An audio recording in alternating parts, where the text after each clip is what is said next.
You know that feeling when you hear a story and halfway through you think, okay, someone here has completely lost their mind? That's exactly what today's stories are about. Age gaps that cross boundaries, green flags mistaken for red flags, betrayal that comes with audacity, and one Christmas gift that somehow managed to ruin an entire relationship. These are real stories from real people who genuinely ask themselves, am I the problem here, or am I surrounded by people who have absolutely no shame? So take a breath, get comfortable, and let's get into it. Story 1. The dad's girlfriend who tries to parent her stepchildren. I never thought I'd be in a situation where my dad's girlfriend would try to parent me, but here we are. For context, I'm 23 years old. My dad is 59, and his girlfriend, she's 25. Yes, 2 years older than me.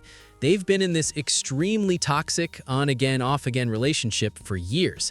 They break up, block each other, swear it's over forever, then magically get back together like nothing happened. At this point, I've lost count, but it's easily been over 20 breakups since I first met her. They actually met when she was 18. My dad introduced her to me and my siblings when she was 19 and I was 17. At the time, he lied and told us she was 25. I didn't think much of it until later when a little casual Googling made it very clear she was barely out of high school back then. That lie alone should have been my warning sign. Fast forward to now. We're on a long family trip, 11 days total, and she showed up unannounced to Thanksgiving dinner. No heads up, no conversation, she just appeared, and apparently that meant they were back together again. At first, things were fine. Awkward, but manageable. Then on day 8 of the trip, something flipped. She suddenly started treating me like I was 12. Not subtly either. She began talking to me in this slow, explanatory tone, like I was a child who'd never experienced the world. At one point, she tried to explain what Vine was to me. Vine. She said she wished it was still around so I could experience it too. I just stared at her. I'm 23. I was there. I had Vine. I lived through Vine. I mourned Vine like everyone else. But okay, annoying, sure, I let it go. Then it got worse. Later that day, I was joking around with my younger sister, who's 19.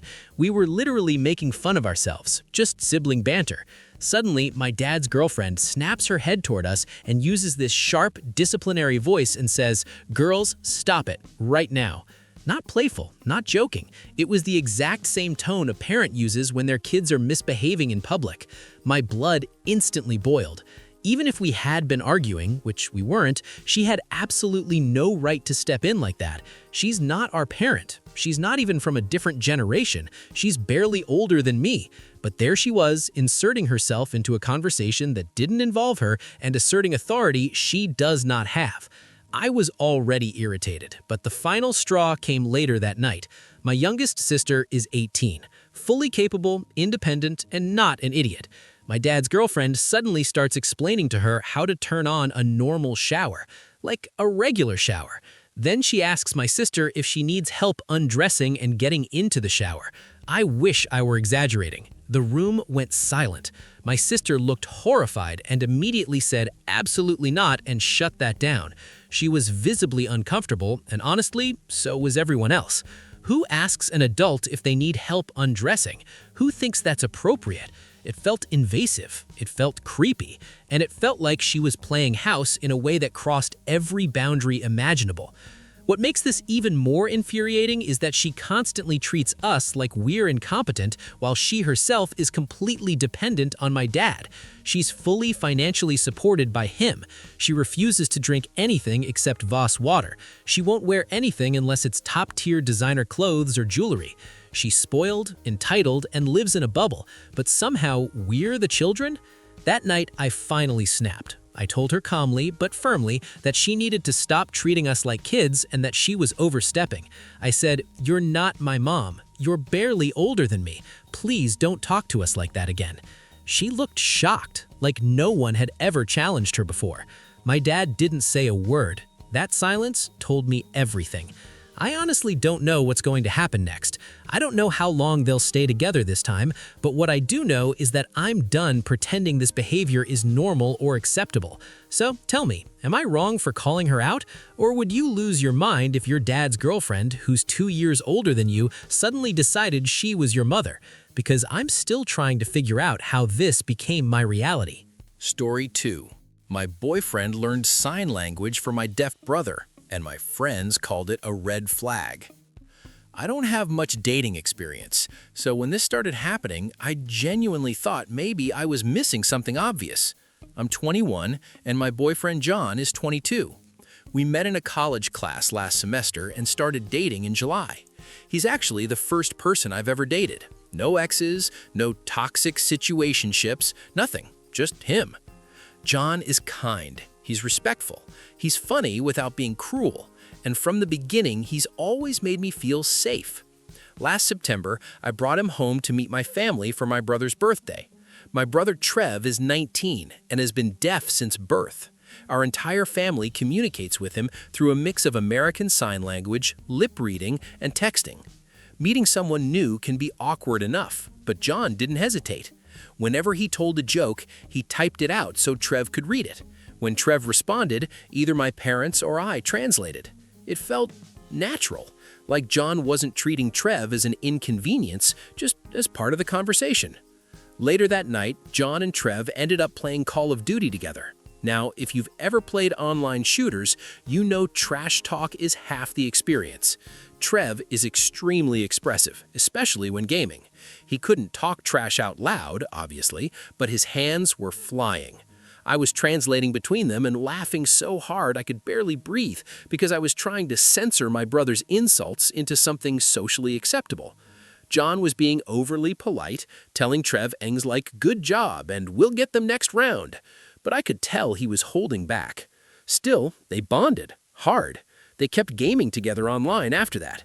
2 weeks ago, John came home with me again, this time for my mom's birthday. And that's when he completely blindsided me. He started signing to Trev. Not perfectly, not fluently, but clearly and intentionally. Just the alphabet, some basic words, and a few phrases. But Trev's face absolutely lit up. I've never seen him look that happy meeting someone new. The communication barrier was lower, and you could see how much that meant to him. Later, John admitted he'd been watching YouTube tutorials. He even got a free Skillshare subscription just to start learning ASL. He'd been practicing in secret because he wanted it to be a surprise. I cried. I'm not ashamed to admit that. Since then, he's been practicing constantly, every day, and he's gotten noticeably better. I was so happy that I told my close group of friends from high school. And that's when everything got weird, especially my closest guy friend, Mike. He told me John's behavior was a red flag, that it was obsessive, that it was emotional manipulation. He said it was creepy for John to be getting so attached to my family when we'd only been dating 5 months. He even said John was probably only doing all of this so he could get laid. That hurt a lot. Yes, I'm inexperienced. Yes, this is my first relationship, but John has never pressured me. We haven't even hooked up yet because I told him I wasn't ready, and he respected that without question. Still, my friends kept pushing. They wanted me to break up with him. And that's when I came to Reddit asking if I was missing something, because I honestly didn't know anymore. Story 3.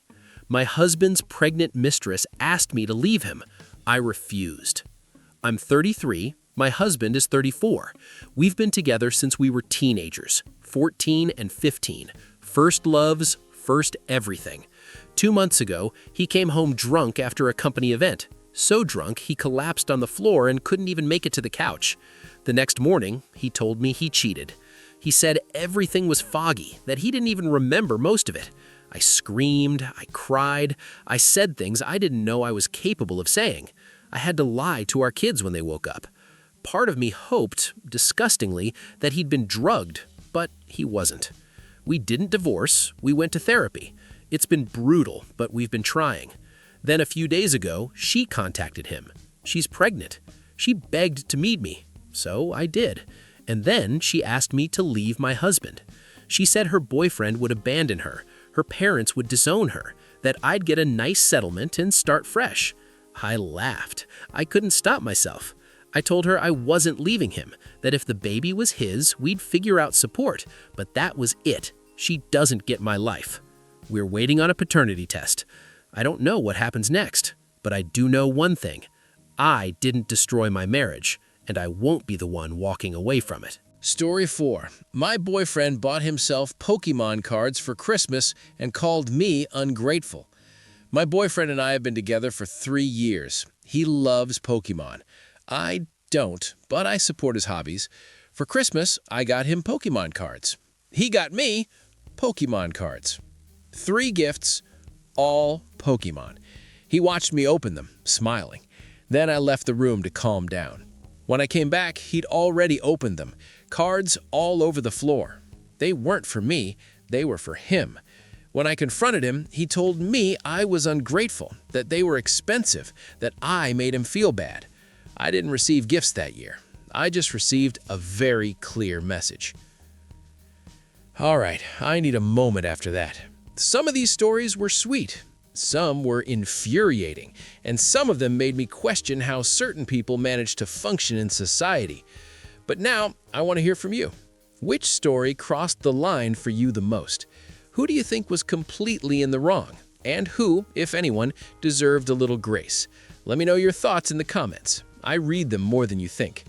If you enjoyed listening, consider subscribing to Reddit Echoes for more real stories, real emotions, and situations that make you rethink human behavior just a little bit. Thanks for listening, and I'll see you in the next one.